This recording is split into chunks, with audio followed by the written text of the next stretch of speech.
There it hangs, suspended in gloom, glowing dimly in darkness. A beacon there to inform us that there is always a way out. But don't go just yet. We have such wonderful things to show you. This is the Exit Light Podcast. This episode contains references to domestic violence and the death of a child. Though nothing is depicted graphically, listener discretion is advised. Hello. Welcome to the Exit Light Podcast once again. I am your storyteller, Eli Beals. Ever have a bad neighbor? The type that emanates certain sounds and smells that intrude upon the space you paid for. The space that, for all intents and purposes, insulates you from the general atmosphere of others. How long can you stand it before these offenses become too much? At what point is some kind of intervention needed? Maybe the stereo is too loud. Maybe there's a terrible smell emanating through the shared ventilation. Of course, you'd want to know. Especially if their activities are making your life miserable. But then again, do you really want to know? The neighbors say his freezer is broken, and he doesn't know what those horrible sounds were the other night. He seems nice, and you can't conceive that anything is wrong, except for when you hear through the walls the sound of power tools and odd, muffled grunting. Maybe you don't want to know what is transpiring not 10 feet away from you, but you know for certain that you wish this assault on your sense of calm and peace would simply stop. The smell continues to grow stronger, so much so that it becomes palpable, leaving an oily coating in your mouth and sinuses. It becomes intolerable, and so you finally break down and call it in. That nice young man, you later learn, goes down in history as one of the most notorious serial killers in American history. As I've often thought, the real monsters of this world are not supernatural beings. They could be living right next to you. They could be hiding in plain sight. Stay safe out there. Now, on with the story. A blood-curdling scream yanked me from whatever dream I was floating in. For a moment I just lay there, wondering what on earth it could be. All manner of unpleasant scenarios occurred to me, such as fire alarms, klaxons wailing to announce an incoming airstrike, a nuclear event, or a particularly angry cat. After a minute or so, I realized that it was none of those things and was most likely a child waking from a nightmare. The howling pierced the floorboards and whatever else separates the units, and nearly as clear as if the very upset little human was right next to me. Hoping that the tirade would blow itself out soon, I stuffed myself back into bed, but then I had to pee. On the way to the bathroom, the screaming dimmed a little bit, and I realized that it was coming from directly below my bedroom. I don't remember anyone moving into the unit below, but I work a lot, so I am rarely home to see the comings and goings of people nearby. I just know that I have neighbors, but if you asked me anything about them, all I could tell you was the kind of car they drove, and if they played their stereo too loud. For the most part, everyone in the building understands how paper-thin the walls are. But how do you explain volume control to a small child? That was what I assumed it was, because of their repeated demands for mommy. At this point, I wondered if the entire building was awake due to this kid's wailing. More importantly, where was this mommy the kid was calling for? After relieving myself, I had a glass of tap water and headed back to bed, hoping to salvage the last 3 hours left for me to sleep. As soon as I began to relax, crossing into that threshold into slumber, there it was again, as if they were directly beneath my bed, being eaten alive by fire ants. I put on some headphones and tuned into my favorite horror podcast. The host's soothing drones and eerie music helped to lull me away from the banshee's screeching. Maybe Mommy was a heavy sleeper, and she was just used to it. Scrolling to one of my favorites, I hit play while the kid auditioned for a pre-K death metal band downstairs. It was a great story, and I couldn't help but stay aware and actively listen. It was about a bunch of supernatural folk that frequent a bar near the ocean. The drama, thick with folklore and poetic depictions that really illustrated the characters in vivid detail. I appreciate that. The efficient way so much information is relayed, so that not a single word goes to waste. Speaking of drama, the kid had escalated their tantrum to kicking something that banged hard against the wall like some terrified donkey in a ball pit. The whole building shuddered from the impacts. So I turned the volume up, but then the intrusion could be felt through my bed frame. I wanted to get up and stomp the floor really hard, but I decided against it. I don't know why, but I couldn't let them know they could bother me. The thumping and screaming went on for much of the story, and then a crash like thunder shook the building. Mommy had finally had enough, it seemed. A blast of imperious yelling ensued, punctuated by some truly foul language. I found myself cringing as if her fury was directed at me, and I couldn't imagine how this child felt. The verbal assault ended with a resounding quiet, followed by quick stomping and a succession of 2 hard door slams. Then silence again. I lay there wide awake, wondering just what in the hell I had heard, when my train of thought was derailed by quiet sobbing. Pitiful cries, almost muffled by the floor, a nearly tolerable level. But by then I was fully awake, only a couple of hours before I was supposed to be up and getting ready. I was already dreading the afternoon slump before clock-out time at my job, thinking about how many shots of espresso would get me through it. Eventually peace resumed, and sleep, finally, mercifully came. When I woke again, it was to the sound of my alarm, and I dragged myself out of bed, feeling exhausted. Everything in the course of the day felt distended, stretched beyond its usual tolerance, and though I had only arrived, I could not wait to get home again. The espresso worked for a while, but resulted in diminishing returns, leaving me irritable and jittery. I didn't even bother with dinner or crack open a cold one. I just showered and crashed into bed, sleeping like a rock until the screaming commenced. Once again I returned to my headphones for relief, and thankfully it worked, and I managed to sleep through the night to wake feeling rested. Perhaps it was just that I was so tired the day before that I managed to power through it. Each time I returned home, I hoped to at least get a glance at my tormentors, but as usual, the assigned parking slot for their unit was empty. There didn't seem to be any light on from behind the drawn shades.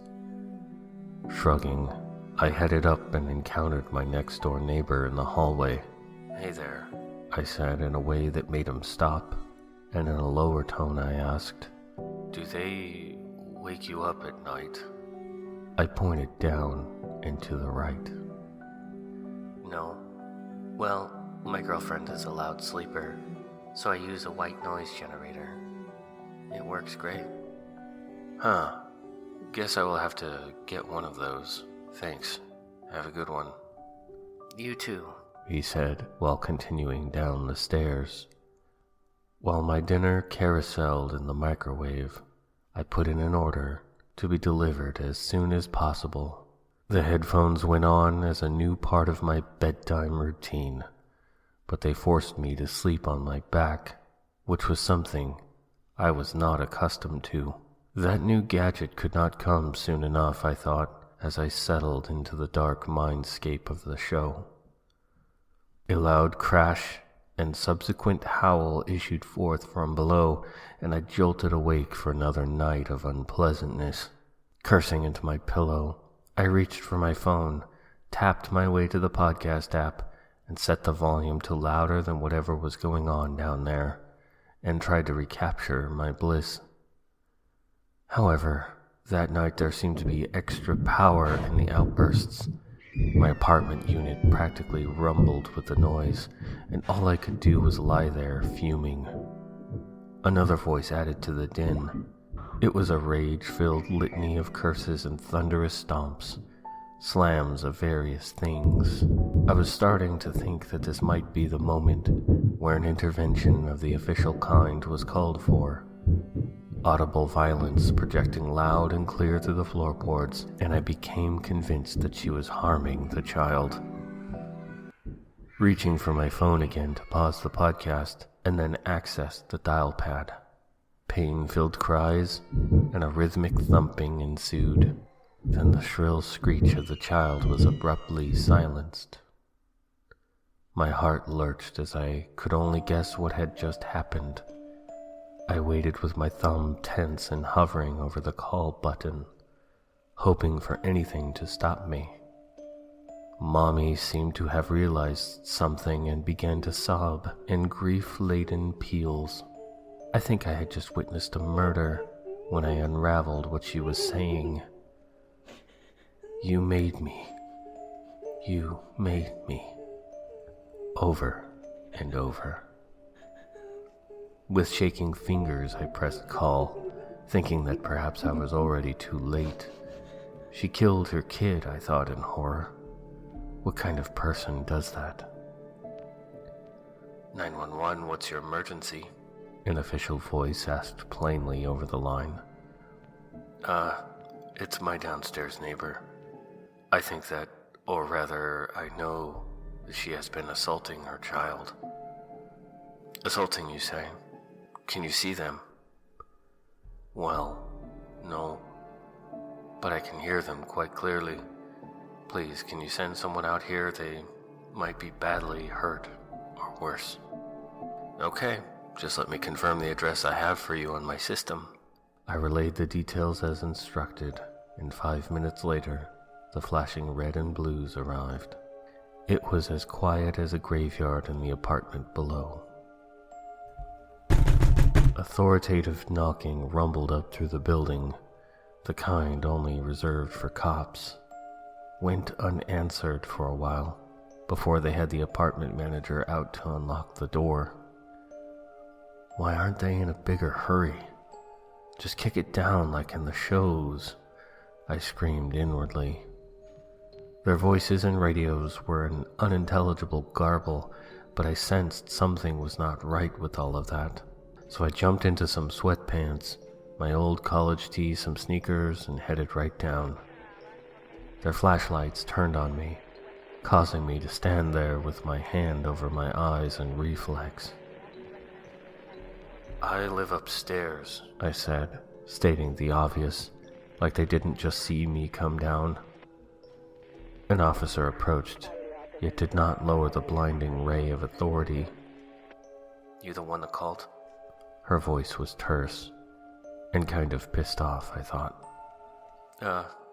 Yeah, is the kid okay?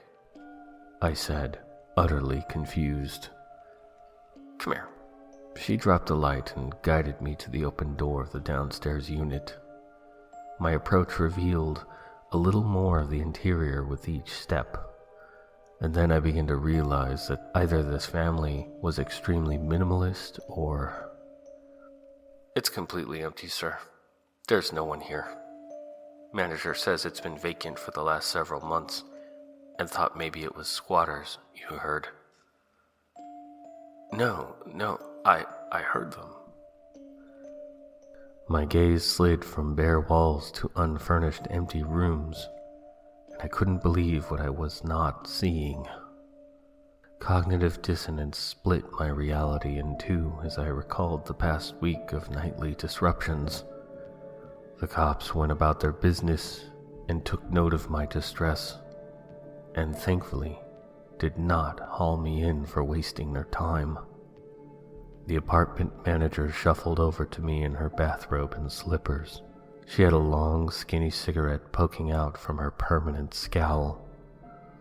Together we watched the police cruiser's tail lights recede into the early morning darkness. "There was a family there, a single mother and a son a few years back. Terrible what happened." She looked at me with a mixture of pity and practiced empathy. "I'm not supposed to really talk about it to tenants, but seems you should know now.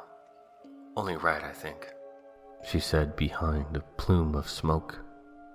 "The young lady that lived here lost her son, slipped and fell in the bathroom, cracked his head open. He died on the way to the hospital, poor thing." She said this with an almost convincing certainty, as if she'd said it 100 times or more. Yet the way she seemed to shrink when she glanced at the door to the unit told me otherwise. She knows the truth, I thought, and resisted the urge to press her further on the subject. Seeing the look of incredulity on my face, she sighed and looked once more at the empty apartment, taking a crackling drag from her endless cigarette. "I understand if you want to move now. You're probably the 5th tenant this year alone. Something like this usually happens. But so far, you're the first one to actually call the cops out. I'm not sure what I'm going to do yet, but under these circumstances, you think I can have my deposit back?" Her eyes narrowed, and she let out a cackle, shrugging. "The ink's dry, I'm afraid. Out of my hands. What can you do, huh?" "Right, well, good night." "Good night," she said before ambling off, still puffing away at her cigarette. I headed upstairs, the adrenaline all but drained away, leaving me exhausted and in need of a stiff drink. I thanked the stars above that I had the day off at least. Upon landing in bed again, I stared into the dark corner of the ceiling, speaking in thoughts more than articulate words, thoughts that hinted actions or inactions. After a while, I said quietly to the ceiling, "Sorry, kid. The ink's dry. It's out of my hands." And I drifted away into sleep without another thought on the matter.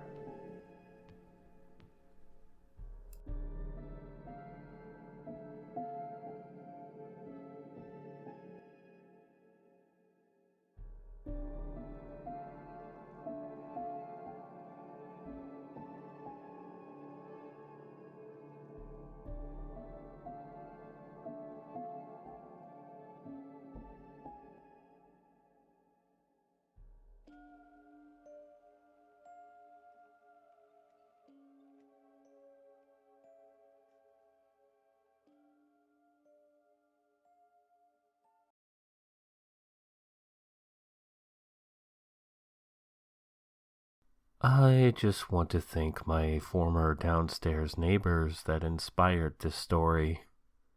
I'm sure the kids are okay. Perhaps all the yelling and threats are good for development, and they grow up to be confident emotionally stable individuals like myself. Yeah, right. If you enjoy this show and want to support it, there are several ways to do so. Tell your creepy friends about it. Give it some stars or even a kind review. Maybe purchase a copy of my books or artwork that I have links to on the Exit Light Podcast website. Also, if you have a story or voice that you feel resonates with what I do, then send it over to me at eli@exitlightpodcast.com, and we'll go from there.